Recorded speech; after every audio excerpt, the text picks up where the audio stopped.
When I realized our bug nightlight was collecting this many bugs, I knew it was time for an intervention.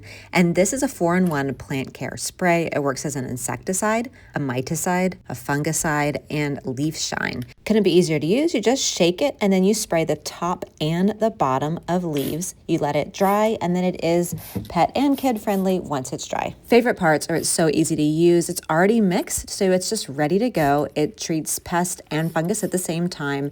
The leaves are a little bit shinier, so you have an improved appearance, and it does work well on popular houseplants that have more of a hard leaf. Avoid hairy or soft leaf plants like a violet, a succulent, and you cannot do cacti. But any other indoor plant that's wipeable, it's a great solution. Interesting list of active ingredients: soybean oil, lauryl sulfate, citric acid, and then it's got your salt, your more citric acid, and some potassium. Love that all those come together to simplify indoor plant care, because who wants to spend more time doing that?